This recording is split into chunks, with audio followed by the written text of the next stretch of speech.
오늘 저는 여러분과 함께 역사적 부활과 체험적인 부활이라는 제목으로 말씀을 나누겠습니다.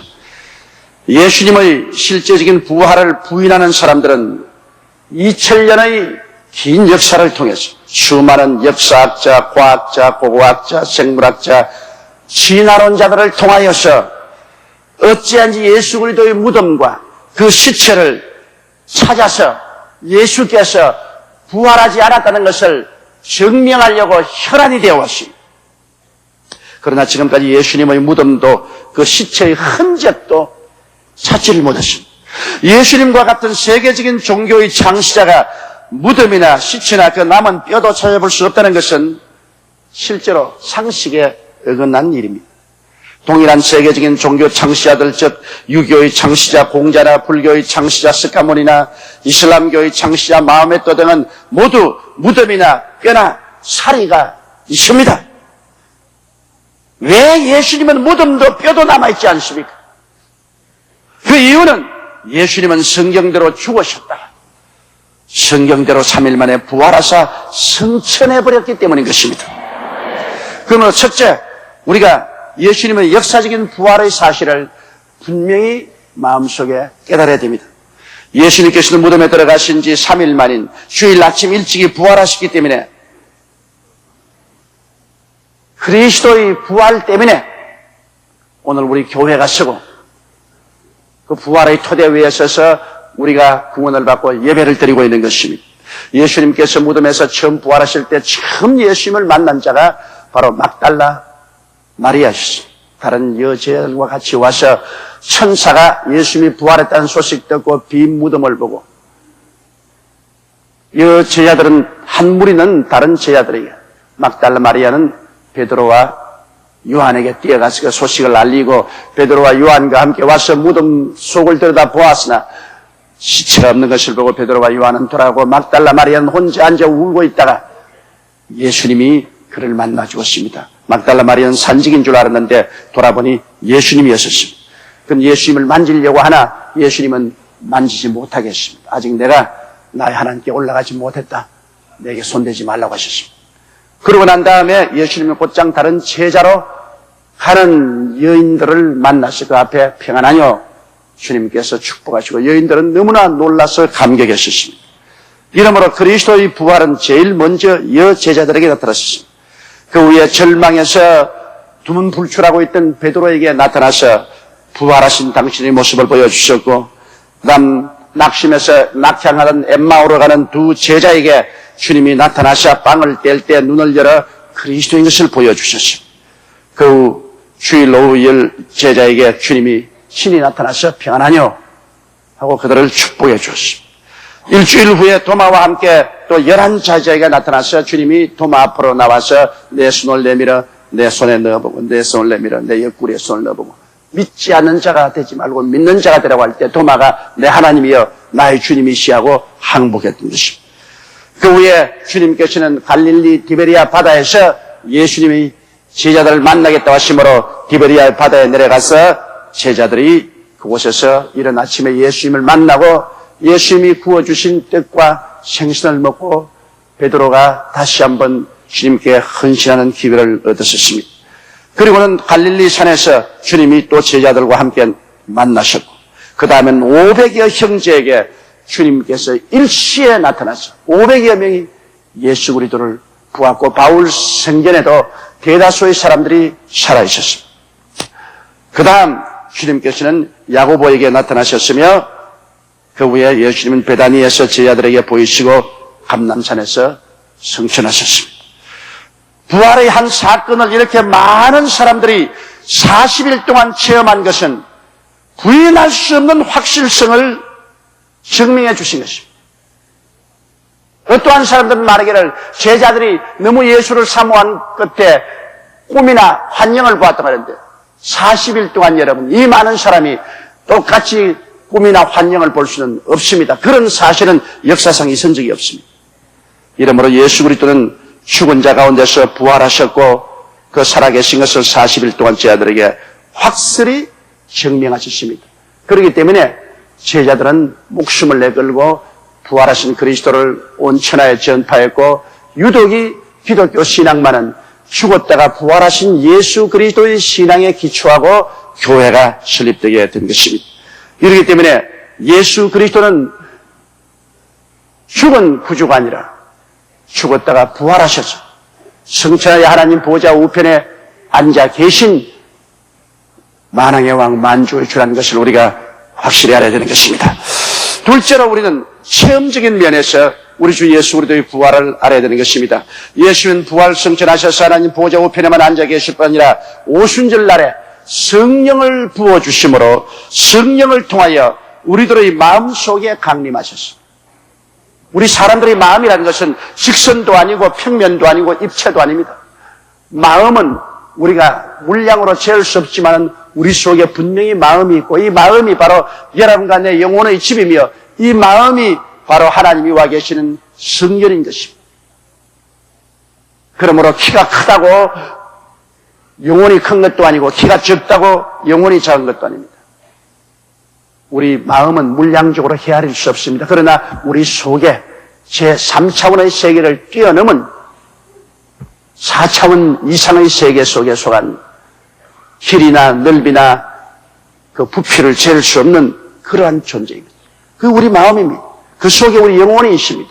그리고 영혼은 바로 하나님의 성전인 것입니다. 예수님은 부활하셔서 아버지 보좌 우편에 계실 뿐 아니라 성령을 통해서 예수를 구주로 믿는 사람들의 마음속에 지금 와서 계신 것입니다. 그러므로 예수님을 여기 있다 저기 있다 못하리니 예수님은 너희 안에 있다고 말씀하고 있습니다. 오늘 주님께서는 여러분과 내 안에 또 내가 예수님 안에 함께 있는 것입니다.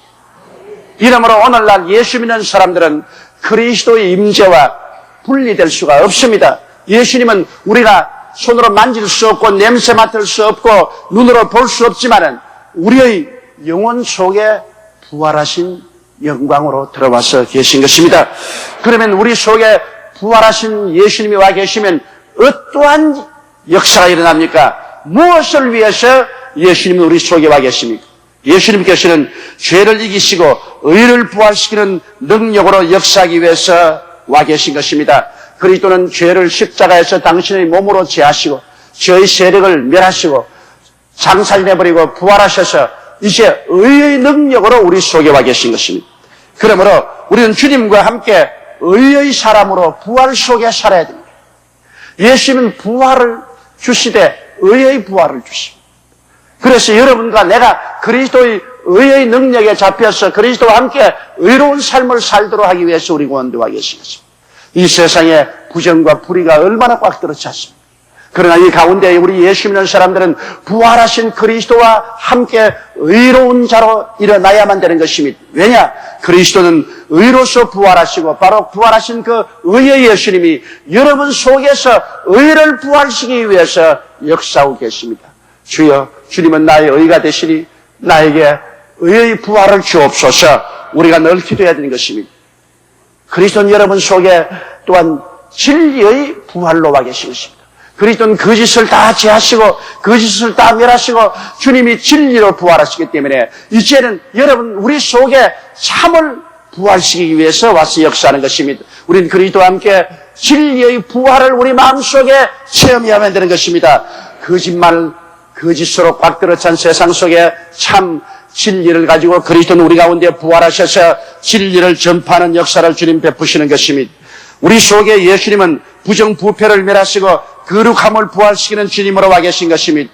주님께서는 우리와 함께 우리를 거룩한 사람으로 부활시키고 우리 속에 거룩함을 가득히 부활시키기 위해서 역사하고 계신 것입니다. 베드로후서 1장 4절에 이로써 그 보배롭고 지극히 큰 약속을 우리에게 주사 이 약속으로 말미암아 너희로 정욕을 인하여 세상에서 썩어질 것을 피하여 신의 성품에 참여하는 자가 되게 하렸다. 이 거룩함이란 바로 신의 성품인 것입니다. 주님께서는 그 신의 성품을 당신의 거룩한 부활의 능력으로 우리에게 채우시고 우리를 하여금 거룩한 사람이 되게 만들려고 하는 것입니다. 그리고 예수님께서는 우리 속에 원수됨과 미움을 제하시고 사랑을 부활시키는 주님으로 와 계신 것입니다. 주님께서는 우리와 함께 사랑으로 부활하셔 역사하기를 원하시는 것입니다. 여러분, 미움과 원수됨은 우리의 생활을 파괴하는 것입니다. 도적질하고 멸하는 것입니다. 사랑은 소극적으로는 남에게 해를 끼치지 않은 것이고 적극적으로는 남에게 선을 베푸는 것이 사랑인 것입니다. 오늘 우리 사회에 사랑이 없으면 살아갈 수 없습니다. 서로 물고 찢고 싸우고 죽이면 한 사람도 생존할 수가 없습니다. 이 사랑은 우리 스스로 속에 생겨난 것이 아니라 부활하신 예수님께서 사랑의 부활을 우리 마음속에 갖다 주셔야 되는 것입니다. 이 부활한 예수님 우리 마음에 계심으로 주께서 내 마음속에 사랑의 부활을 주시옵소서. 주와 함께 사랑의 사람으로 저가 부활해서 살게 하여 주옵소서. 우리는 끊임없이 부탁해야 됩니다. 우리 속에 부활의 예수님이 와 계십니다. 그는 사랑의 부활의 주님이신 것입니다. 그는 우리 속에 사랑으로 부활을 갖다 주는 자원을 가지고 계십니다. 이렇기 때문에 우리는 예수님께 사랑의 부활을 늘 부탁하고 의지하면 그 사랑이 우리 마음속에 부활하고 넘쳐나서 우리를 하여금 우리 가정에서, 우리 사회에서, 우리 이웃에서 남에게 해를 끼치지 않냐고 남에게 선을 베풀면서 살 수 있는, 그래서 이 세상이 참으로 살기 좋은 이러한 역사를 일으켜 주시는 것입니다. 예수님은 또한 병을 정복하시고 치료와 건강을 부활시키는 주님으로 와 계신 것입니다. 주께서 우리 연약한 것을 친히 담당하시고 병을 짊어지고 가셨습니다. 그러고 난 다음 주님께서는 치료와 건강을 부활시키는 주님으로 우리 속에 와서 계신 것입니다. 우리 속에 지금 와 계신 예수님은 바로 치료의 주님, 건강의 주님, 치료를 부활시켜 주시고 건강을 부활시켜 주시는 원천으로 와 계신 것입니다. 이 마음속에 계신 예수님을 간절히 찾고 찾으면 주님은 우리에게 치료를 부활시켜 주시고 건강을 부활시켜 주시는 것입니다. 우리는 질병과 고통에서 해방되어 살 수 있습니다. 예수님은 또한 마음의 슬픔과 고통을 제하시고 기쁨과 평안을 부활시키는 주님으로 우리 속에 와 계신 것입니다. 로마서 14장 7절에 17절에 하나님의 나라는 성령 안에서 의와 평강과 희락이라고 말했습니다. 어떠한 환경에도 우리 속에 계신 부활하신 예수님은 우리에게 의와 평강과 희락을 부활시키기 위해서 와서 계신 것입니다. 이러므로 그리스도 속에는 평강과 기쁨이 있습니다. 그 평안과 기쁨의 능력으로 우리 속에 이것을 부활시켜서 가득히 채우시기를 원하시는 것입니다. 또한 주님은 우리 가운데 저주와 가난을 물리치시고 아브라함의 형통과 복을 부활시키는 주님으로 와 계십니다.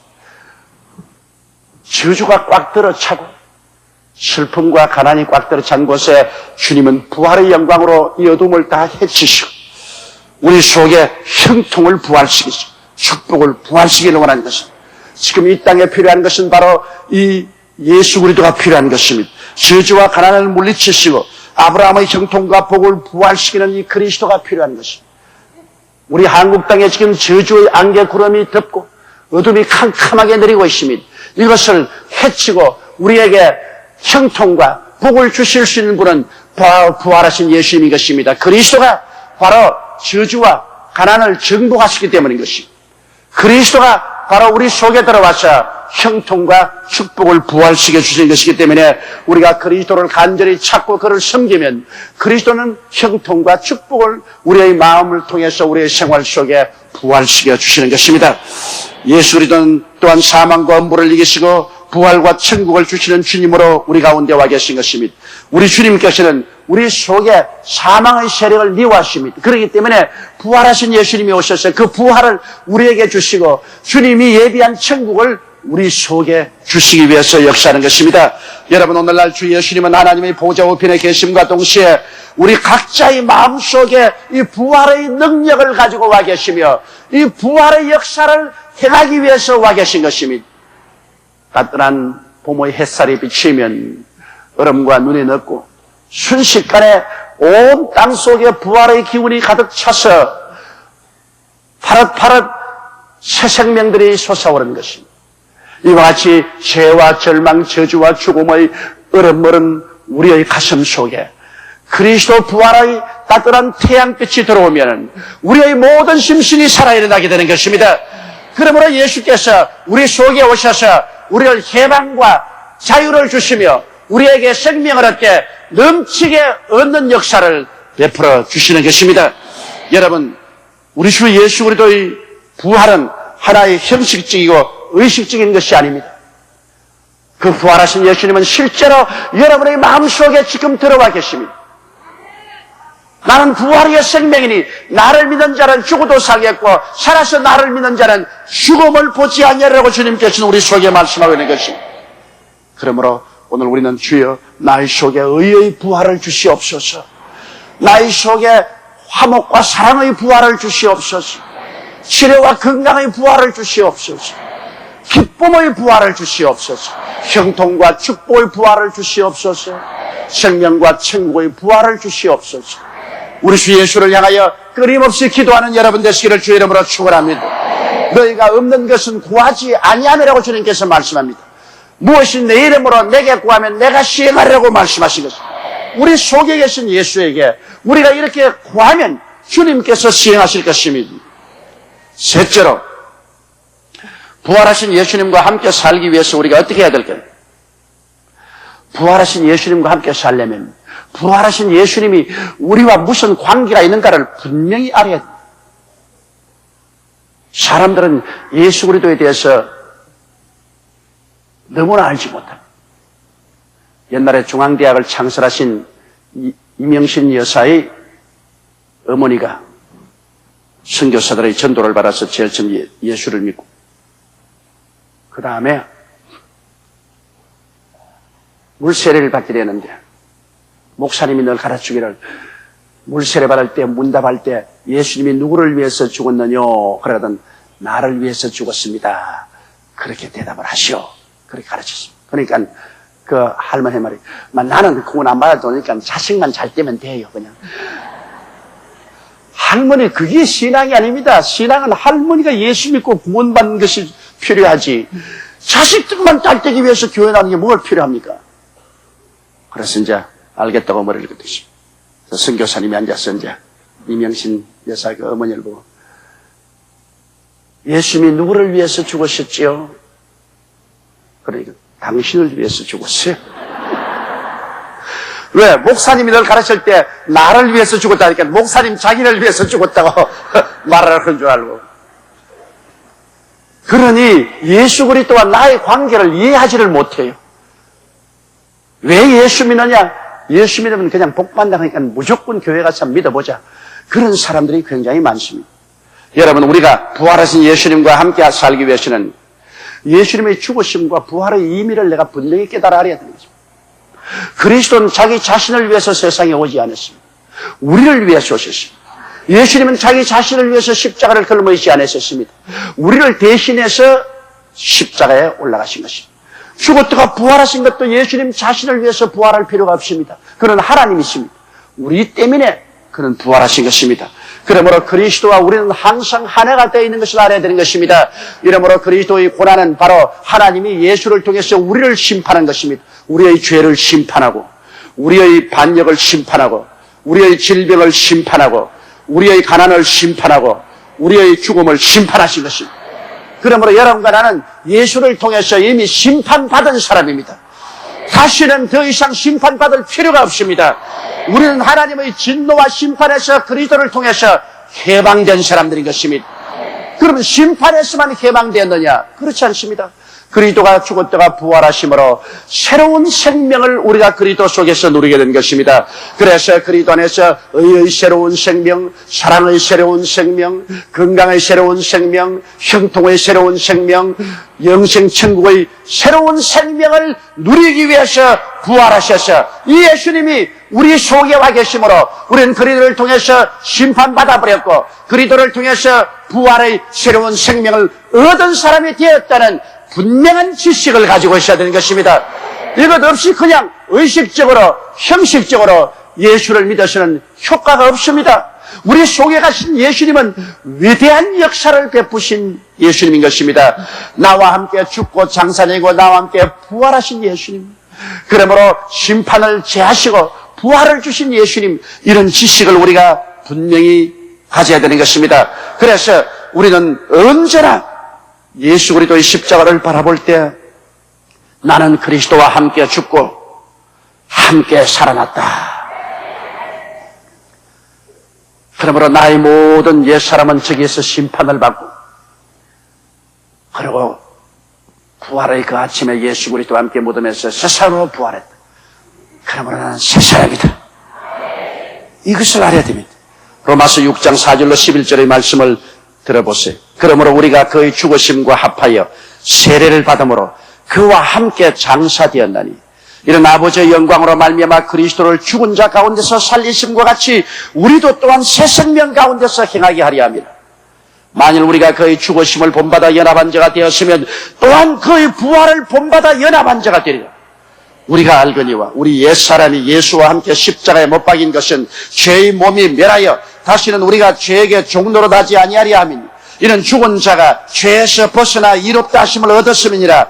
만일 우리가 그리스도와 함께 죽었으면 또한 그와 함께 살 줄을 믿노니 이는 그리스도께서 죽은 자 가운데서 사셨음에 다시 죽지 아니하시고 사망이 다시 그를 주장하지 못할 줄을 알미로라. 그의 죽으심은 죄에 대하여 단번에 죽으시며 그의 살아심은 하나님께 대하여 살아심이니 이와 같이 너희도 너희 자신을 죄에 대하여 죽은 자여 그리스도 예수 안에서 하나님을 대하여 산 자로 여길지니라.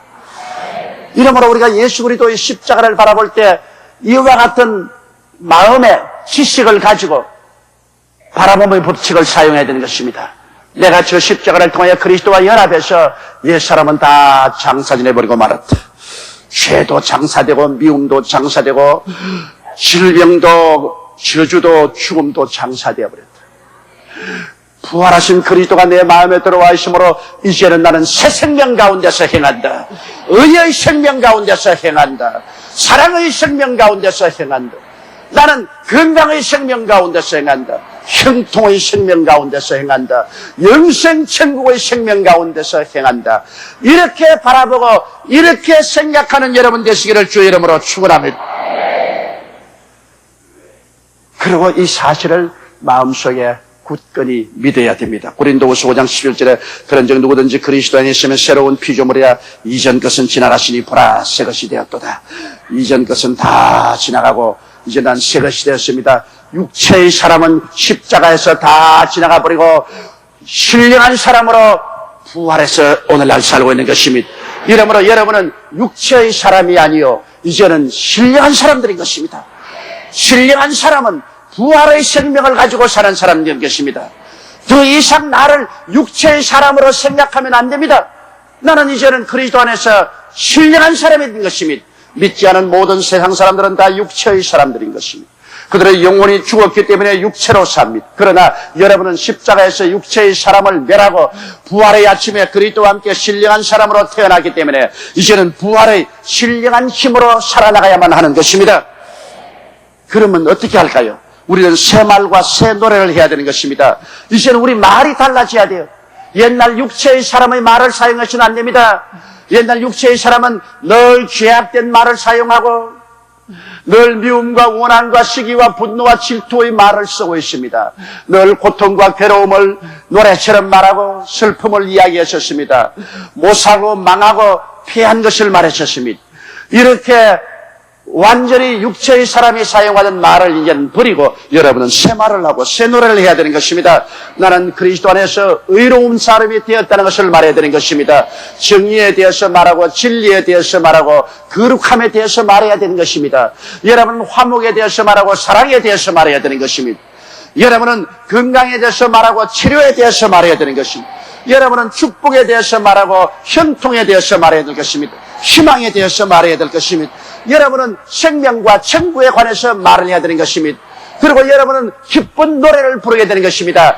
이 세상의 육체의 사람들이 부르는 좌절과 절망과 슬픔의 노래를 부르는 것이 아니라 희망찬 노래를 불러야 되는 것입니다. 하나님께 영광 돌리는 노래를 불러야 되는 것입니다. 기쁨의 노래를 불러야 되는 것입니다. 우리 찬송으로 우리 마음이 충만해야 되는 것입니다. 이러므로 우리가 새 사람이 되었은즉 새 말과 새 노래와 새 생각으로 우리는 충만해야 되는 것입니다.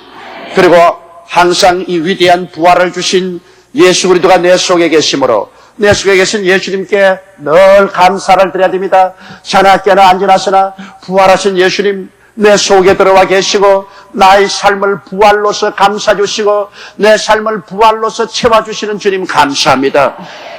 우리는 언제나 이 부활하신 예수 그리스도를 찬미하립니다. 히브리서 13장 14절로 16절에 우리가 여기는 영구한 도성이 없고 오직 장차 올 것을 찾는 이 이름으로 우리가 예수로 말미암아 항상 찬미의 제사를 하나님께 드리자. 이는 그 이름을 증가하는 입술을 열매니라. 오직 선을 행함과 서로 나누어 주기를 잊지 말라. 이가 제사는 하나님이 기뻐하시느니라. 찬미의 제사를 우리는 끊임없이 드리며 살아야 될 것입니다. 아담 이후 인류의 절망을 짊어지고 무덤에 들어가신 예수님은 3일 만에 이 모든 것을 이기시고 영광스럽게 부활하심으로 영원히 믿는 자에게 참 생명의 자유와 해방을 주셨습니다. 오늘 인류나 우리 개인뿐 아니라 우리 현재 어지럽고 캄캄한 사회, 국가, 정치, 경제의 혼돈 속에서도 우리가 희망을 잃지 않은 것은 이 모든 죽음과 절망을 이기시고 부활의 승리와 영광을 주신 예수님이 교회 중에 계시고 내 안에 계시고 이 나라 가운데 계신다는 것입니다. 이 예수를 바라봐야 됩니다. 믿음의 주여 온전케 하시는 예수를 힘차게 바라보고 이 부활의 능력에 우리가 참여할 때 죽음은 생명으로, 어둠은 빛으로, 절망은 소망으로, 가난은 부여로, 주는 아름다움으로 변화되는 새로운 창조 역사가 우리에게 이루어지는 것입니다. 이것은 하나의 역사적인 이야기가 아닙니다. 부활하신 예수님은 바로 이 시간에 그 모든 영광과 능력으로 여러분 속에 들어와서 계신 것입니다. 다 같이 고개서 기도드리겠습니다. 거룩하시고 영광스러우신 하나님 아버지, 예수님을 통하여 우리 옛사람을 십자가에서 심판해버리시고 예수님을 통해서 우리 옛사람을 장례지내버리시고 예수님을 통하여 신령한 사람으로 부활시켜 주신 것을 감사합니다. 이제 그리스도가 우리 마음속에 그 부활의 모든 영광을 가지고 들어오셔서 우리의 마음속에 의를 부활시키시고 사랑을 부활시키시고 건강을 부활시키시고 형통을 부활시키시고 천국 영광과 소망을 부활시키시고 부활의 기운으로 가득하게 채워주심을 감사합니다. 이 예수님을 우리는 바라보고 이 예수님을 믿습니다. 이 예수님을 노래하고 이 예수님을 찬양하고 이 예수님과 함께 삽니다. 우리 아버지 하나님 예수 그리스도 안에서 우리는 그러므로 새 사람으로 신령한 사람으로 옛날 것은 다 벗어버리고 멍에를 다 깨어버리고 자유와 해방을 만끽하며 살게 도와주시옵소서. 진실로 그리스도 안에서 영원히 잘됨같이 범사에 잘되며 강건하고 생명을 얻게 넘치게 얻게 되게 도와주옵소서. 우리 주 예수님 이름으로 기도드리옵나이다. 아멘.